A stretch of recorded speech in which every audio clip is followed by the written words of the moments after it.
Hello बच्चों, आ गए हैं one shot chapter number 4 reproductive health के साथ। बस घड़ी के साथ 30 मिनट में ये चैप्टर ख़त्म होने वाला है। पूरा रिवीजन, एक भी क्वेश्चन छूटने वाला नहीं है भाई साहब। तो शुरू करते हैं। चैप्टर नंबर 4 हमारा है बच्चे, चैप्टर नंबर 4 होने वाला है। चैप्टर नंबर 4 जो है रिप्रोडक्टिव हेल्थ। रिप्रोडक्टिव हेल्थ हम पढ़ने वाले हैं। तो देखिए, सबसे पहले रिप्रोडक्टिव हेल्थ का क्या मतलब है, स्ट्रेटेजी क्या है रिप्रोडक्टिव हेल्थ का।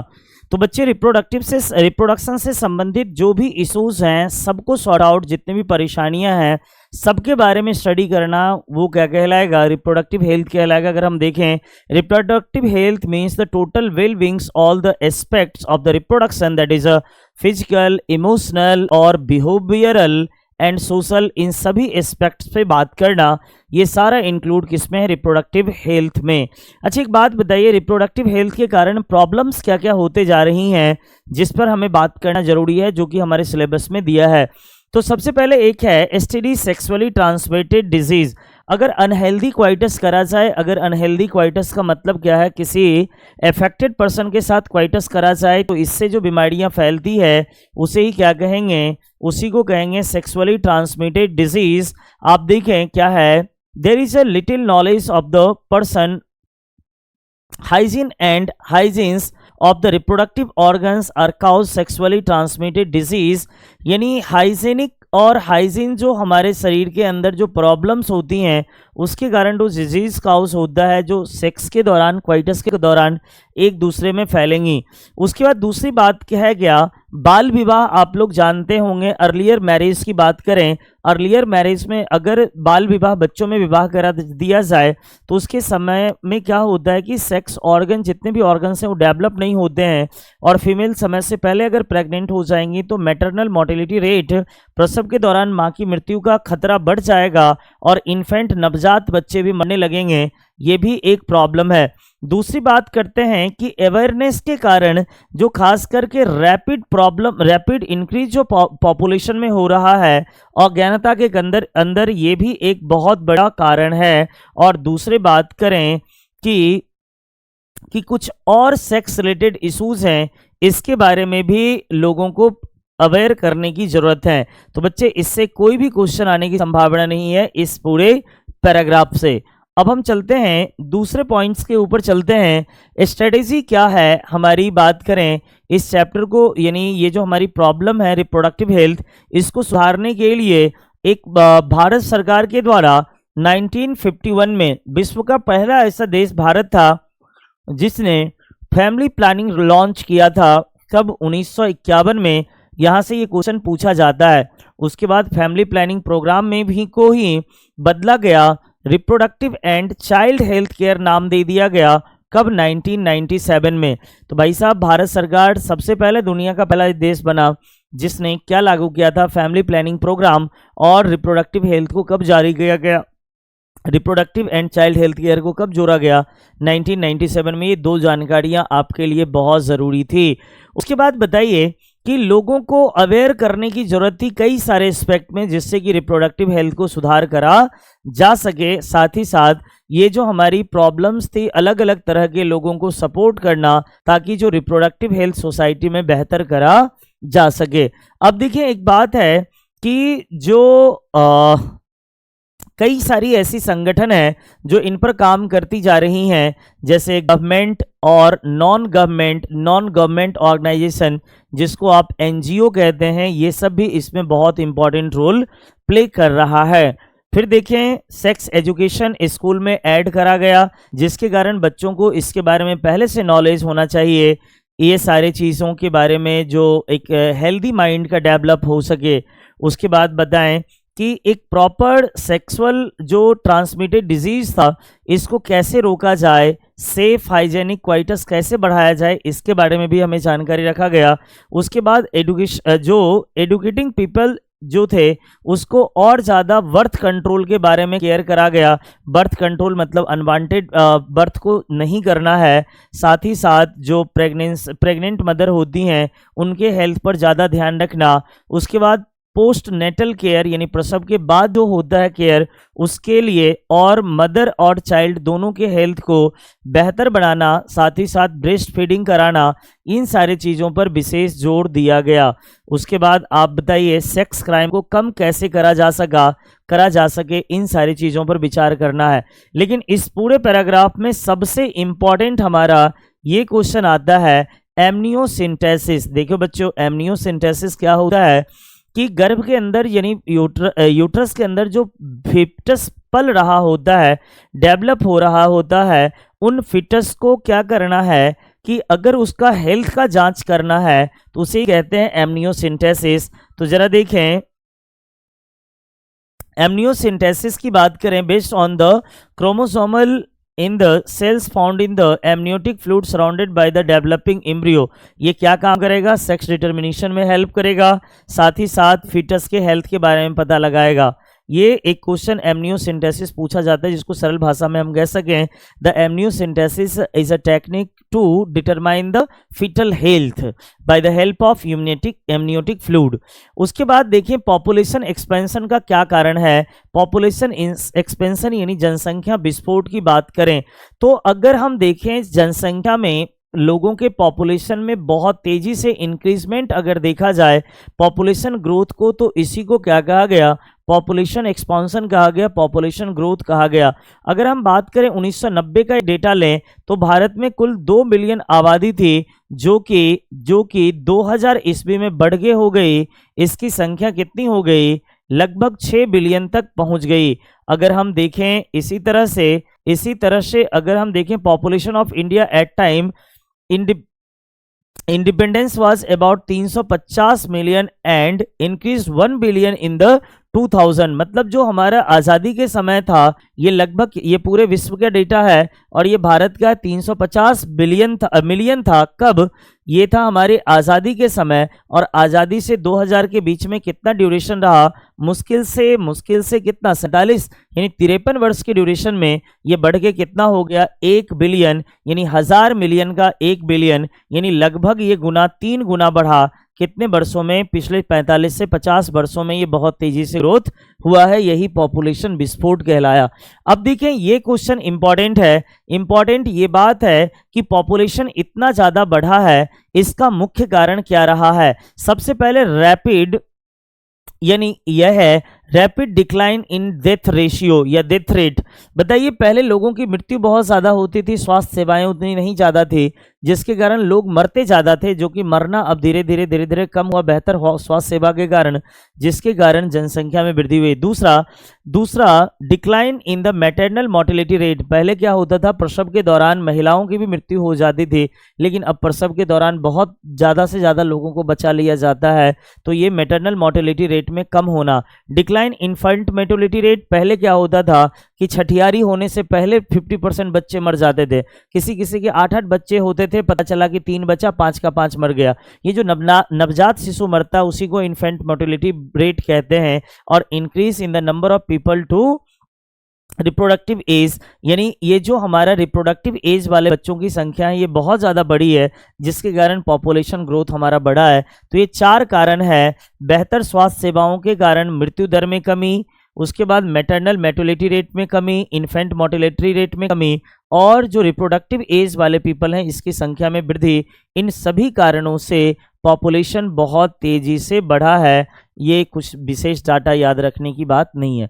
फिर देखिए बर्थ कंट्रोल, ये जो हम बात करें बर्थ कंट्रोल के लिए हम जो यूज़ करते हैं उसका नाम देते हैं कॉन्ट्रासेप्टिव मेथड। तो देखो बर्थ कंट्रोल में जो भी चीज़ें हम यूज़ करेंगे सब क्या कहलाएगा? कॉन्ट्रासेप्टिव मेथड कहलाएगा। The most important step of control of population growth into the motive a smaller family by as various contraceptive method. Smaller family का मतलब क्या?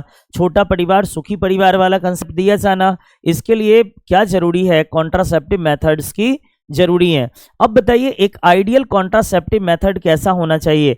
आइडियल कॉन्ट्रासेप्टिव मेथड की बात करें, यूजर फ्रेंडली होना चाहिए, लोगों को आसानी से यूज करने आना चाहिए, इजीली अवेलेबल हो, आसानी से सब जगह मिल सके और इफेक्टिव खूब ज्यादा हो और कोई भी साइड इफेक्ट नहीं हो। ऐसा ना कि कोई कंडोम लगाए और फिर क्वाइटस करने का मन ही ना करे, नहीं सर। सबसे पहले यूजर फ्रेंडली होना चाहिए, यूज करने में आसान होना चाहिए, आसानी से हर जगह उपलब्ध होना चाहिए, इफेक्टिवनेस इसका बहुत ज्यादा होना चाहिए, साइड इफेक्ट बहुत कम होना चाहिए।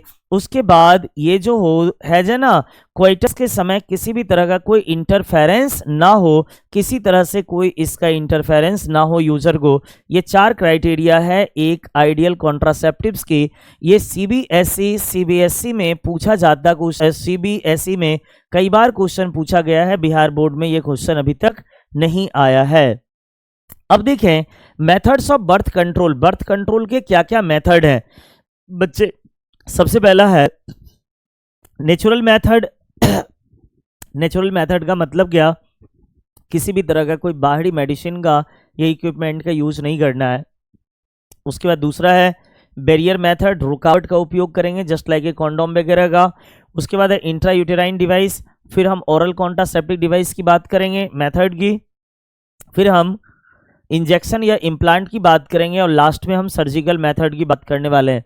तो बच्चे सबसे पहले नेचुरल कॉन्ट्रासेप्टिव मेथड्स में बात करें कि जो भी नेचुरल मेथड्स होंगे इसमें किसी भी तरह का कोई बाहरी चीज़ों का यूज़ नहीं करना है। जो 3 तरह का हम बताए थे, पहला पीरियोडिक एब्सेंस, दूसरा क्वाइटस इंटरप्टस और तीसरा लैक्टेशनल एमिनोरिया। बहुत साधारण सी बातें हैं। पीरियोडिक एब्सेंस मेंस्ट्रुअल साइकिल का 10 से 17 दिन का जो पीरियड होता है उस समय फर्टिलाइजेशन की संभावना सबसे ज़्यादा होती है और इसी समय क्वाइटस से हमें बचना होता है।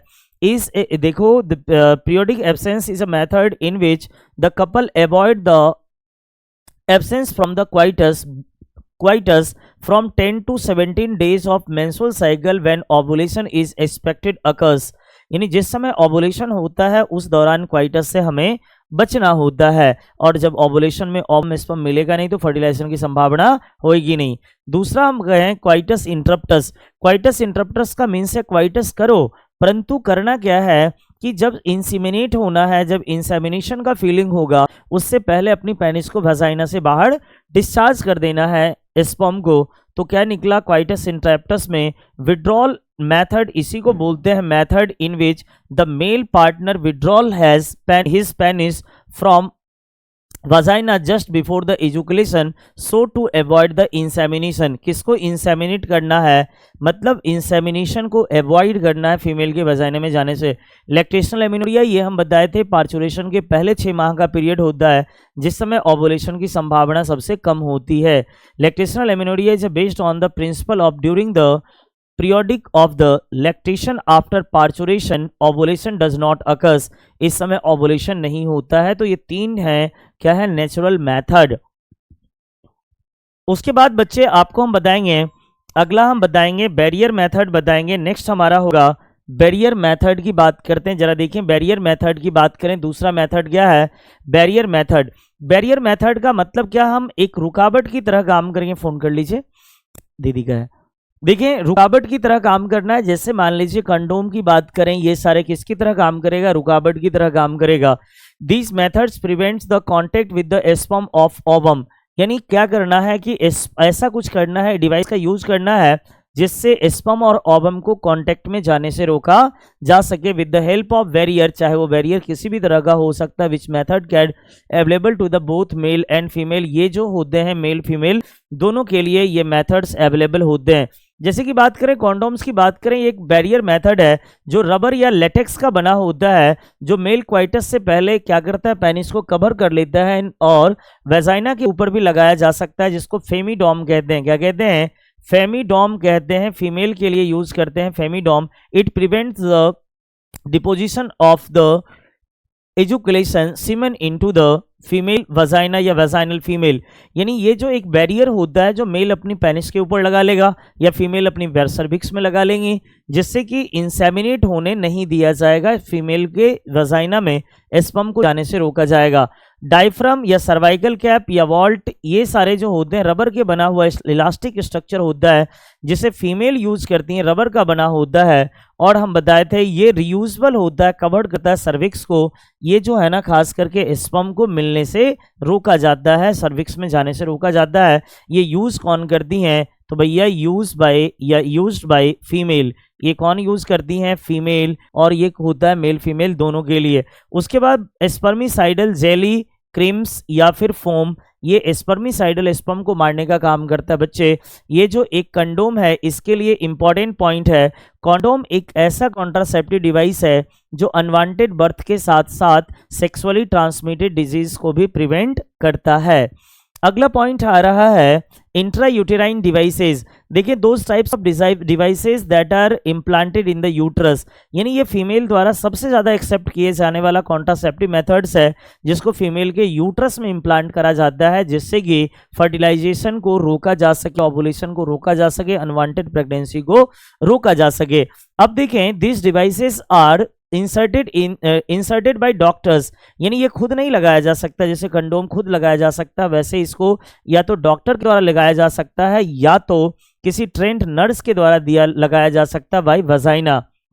अब देखिए ये तीन तरह के होते हैं आईयूडीज इंट्रायूटेराइन डिवाइसेस। एक होता है नॉन मेडिकेटेड, दूसरा होता है कॉपर रिलीजिंग और तीसरा होता है हार्मोनल आईयूडीज। ये जो नॉन मेडिकेटेड होता है ये फाइगोसाइटोसिस करता है स्पर्म का जो यूट्रस में लगाया जाता है। एग्जाम्पल लिप से लूप याद रखना है। कॉपर रिलीजिंग में आप लोग खूब जानते होंगे कॉपर टी होता है, कॉपर 7 होता है, मल्टीलोड 375 होता है। इसमें कॉपर आयन रिलीज होता है और कॉपर आयन स्पर्म की मोटिलिटी को क्या कर देता है? बंद कर देता है, जिसके कारण फर्टिलाइजेशन नहीं होता है। हार्मोनल आयोडीज में LNG-20 और प्रोजेस्टेट आपको याद रखना है, ये भी यूट्रस में लगाया जाता है जो खास करके इम्प्लांटेशन को रोक देता है, यानी फर्टिलाइजेशन अगर हो भी जाता है तो यूट्रस के साथ जुड़ने नहीं देगा और साथ ही साथ यानी स्पर्म की एंट्री को भी ये रोक देता है। तो याद ज़्यादा से ज़्यादा इससे बनने वाले क्वेश्चन मेरे बच्चे क्या क्या आया है ये ध्यान रखिएगा। ये जो नॉन मेडिकेटेड का एग्जाम्पल क्या है? Lips loop. कॉपर रिलीजिंग का याद रखना है कॉपर टी, कॉपर 7, मल्टीलोड 375 और हार्मोनल आयोडीज में याद रखना है पॉजिस्ट्रेट और LNG-20। इससे कई बार क्वेश्चन पूछा जा गया है, अभी हम इसको लगाए VBI इंपॉर्टेंट, कई सारे इससे क्वेश्चन बन सकते हैं। अगला पॉइंट हम चलते हैं ओरल कॉन्ट्रासेप्टिव्स। भैया ओरल का मतलब क्या होता है? मुंह द्वारा लिए जाने वाली गोलियां की बात करते हैं। ये जो होती हैं इन्हीं को हम लोग पिल्स कहते हैं और पिल्स फैमिलियर है किसके लिए? फीमेल के लिए खास करके लगाया जाता है। ये करता क्या है ये बताइए? ये जो है ना खास करके ओवुलेशन को और इम्प्लांटेशन को प्रिवेंट करता है, ओवुलेशन और इम्प्लांटेशन को रोकता है। हार्मोनल कोई भी होगा वो ओवुलेशन और इम्प्लांटेशन को रोकेगा। लेकिन भैया इसका नाम याद रखिएगा, इसका नाम याद रखिएगा, ये जो है ना ये है डेली ओरल पिल्स की बात करते हैं। इसमें 28 टैबलेट्स होती हैं जिसमें से 21 होता है कॉन्ट्रासेप्टिव्स का और 7 जो होते हैं आयरन के होते हैं। एग्जाम्पल खूब याद करना है, माला एन और माला डी के नाम से ये बड़ा फेमस बाजार में प्रचलित है। दूसरी एक दवाई है, दूसरा एक टैबलेट है सहेली और ये नॉन स्टेरॉइडल ड्रग्स होता है जो फीमेल के द्वारा यूज किए जाने वाला है और उसका कोई साइड इफेक्ट नहीं है और इसको डेवलप किया गया था साइंटिस्ट के द्वारा। CDRI central drugs research institute Lucknow में विकसित किया गया था। इसका कोई साइड इफेक्ट नहीं होता है, यानी सबसे बेस्ट साप्ताहिक गोली वीकली ओरल पिल्स, यानी हम कहें तो ये कैसा है? ये साप्ताहिक गोली है, वीकली ओरल पिल्स है। Pills has higher contraceptive value and few side effect, यानी सहेली के लिए क्या कह रहा है? यानी कॉन्ट्रासेप्टिव्स इसकी यानी क्षमता इसकी ज़्यादा है और ये इसका कोई साइड इफेक्ट नहीं होता है। तो बच्चे हमने सहेली को लगाया यहाँ से, इंपॉर्टेंट। नॉन स्टेरॉइडल है, CDRI बनाया था, सप्ताह में एक बार लेना होता है, साइड इफेक्ट कुछ भी नहीं है, इफेक्टिवनेस सबसे ज़्यादा है। नेक्स्ट बच्चे है इंजेक्शन या फिर इम्प्लांट। बच्चे ये भी होते हैं हार्मोनल ही होते हैं, जो इम्प्लांट किया जाता है स्किन के अंदर या फिर सबक्यूटेनियस टिश्यू के अंदर इंजेक्शन लिया जाता है, जो खास करके जो एक तरह से हम देखें तो लंबे पीरियड के लिए लिया जाता है और ये भी किसको रोकता है? ये भी रोकता है ओवुलेशन को प्रिवेंट करता है। जरा देखें यानी प्रोजेस्टेरॉन का या फिर प्रोजेस्टेरॉन एवं एस्ट्रोजन के कॉम्बिनेशन से बनाया हुआ ये फीमेल में इंजेक्शन लगाया जाता है, जो इम्प्लांट अंडर स्किन के अंदर इम्प्लांट किया जाता है। ये लंबे समय के लिए लगाया जाता है, जो मतलब किसको रोकेगा, ओवुलेशन को रोकेगा। अगला पॉइंट अगला देखेंगे, सर्जिकल मेथड है। सर्जिकल मेथड का मतलब क्या, सर्जिकल मेथड्स का मतलब हम जानना चाह रहे हैं कि एक फुल स्टॉप मेथड है, ये जो है ना इसको कहते हैं परमानेंट मेथड। जब भी मान लीजिए फैमिली प्लानिंग प्रोग्राम पूरा हो गया, जितने बच्चे चाहिए उतने बच्चे अगर पूरे हो गए, उस केस में ये मेथड को लगाया जाता है। अगर देखो ये मेल है, मेल के दोनों भास डिफरेंस को काट करके बांध दिया जाता है वैसेक्टोमी, और फीमेल के दोनों फैलोपियन ट्यूब को काट करके बांध दिया जाता है। हाँ, यहाँ तो बांध ही दिया है भैया, फीमेल के दोनों फैलोपियन ट्यूब को काट करके बांध दिया है। इसका नाम क्या देते हैं, फैलोपियन ट्यूब को अगर काट के बांधा जाता है तो इसका नाम देते हैं ट्यूबेक्टोमी। क्या नाम देंगे, ट्यूबेक्टोमी। और इसका नाम क्या देते हैं, इसका नाम देते हैं वैसेक्टोमी। तो दो टाइम आए हैं, एक वैसेक्टोमी और दूसरा ट्यूबेक्टोमी। जरा देखें, दीज आर टर्मिनल और permanent method which block the transport of gamete, thereby the preventing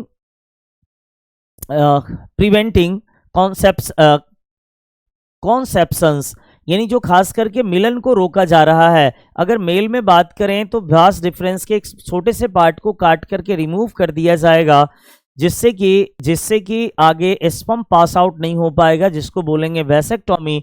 और फीमेल के अंदर फैलोपियन ट्यूब को काट करके ब्लॉक कर दिया जाएगा, जिसको क्या बोलेंगे, वैसेक्टोमी, सॉरी ट्यूबेक्टोमी। मेल के अंदर ट्यूबेक्टोमी वैसेक्टोमी, और फीमेल के अंदर ट्यूबेक्टोमी का यूज करेंगे। फिर से याद कर लीजिए, मेल के अंदर भास डिफरेंस को काटें वैसेक्टोमी, और फीमेल के अंदर ट्यूबेक्टोमी।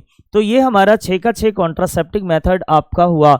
अब देखिए एक टर्म है MTP, medical termination of pregnancy. MTP medical termination of pregnancy. तो देखो, गर्भ में पल रहे जो बच्चे होते हैं, यूट्रस के जो डेवलपिंग फीटस होते हैं, उसको फुल मैच्योर होने से पहले ही इस मतलब टर्मिनेट कर देना। It is defined as the international और सॉरी इंटेंशनल और voluntary termination of the pregnancy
चलिए देखें, गैमेट इंट्राफैलोपियन ट्रांसफर में क्या करेंगे, किसी डोनर से ओवम को लेंगे और दूसरी फीमेल के अंदर इसको हम ट्रांसफर कर देते हैं, तो यही कहलाएगा जाइगोट इंट्राफैलोपियन ट्रांसफर। ठीक है ना, गैमेट इंट्राफैलोपियन ट्रांसफर, GIFT। फिर देखें, एक है ICSI, एक है ICSI। ICSI का मतलब इंट्रासाइटोप्लाज्मिक स्पर्म इंजेक्शन। मान लीजिए अगर किसी व्यक्ति के स्पर्म में ये क्षमता ही नहीं हो पा रहा है कि प्रॉपर ओवम को फर्टिलाइज कर सके, इस केस में क्या करा जाएगा, ओवम को लिया जाएगा, ओवम को निकाल करके टेस्ट ट्यूब में, फिर फीमेल के यानी मेल के गैमेट को लिया जाएगा और फिर उस गैमेट के अंदर इंजेक्शन से स्पर्म को डाला जाएगा, जिससे फर्टिलाइजेशन कराया जाएगा। इसी को बोलेंगे ICSI, स्पर्म इंट्रासाइटोप्लाज्मिक इंजेक्शन। उसके बाद आर्टिफिशियल इंसेमिनेशन, अगर किसी मेल में स्पर्म बन नहीं रहा हो तो किसी डोनर मेल से स्पर्म को लेकर के आर्टिफिशियल मेथड से हम फीमेल के अंदर क्या करेंगे, इंजेक्ट कर देंगे। यही क्या कहलाएगा, इंट्रायूटेराइन इंसेमिनेशन या AI, आर्टिफिशियल इंसेमिनेशन कहेंगे। इन सारे टेक्निक से हम चीज़ों को कंट्रोल कर सकते हैं। इस तरह से बच्चे हमारा ये चैप्टर नंबर 4 ख़त्म हुआ। फिर मिलते हैं चैप्टर नंबर 5 के साथ। अगर ये वीडियोस आपके काम के रहे हों तो ज़रूर अपने दोस्तों में शेयर करेंगे। धन्यवाद।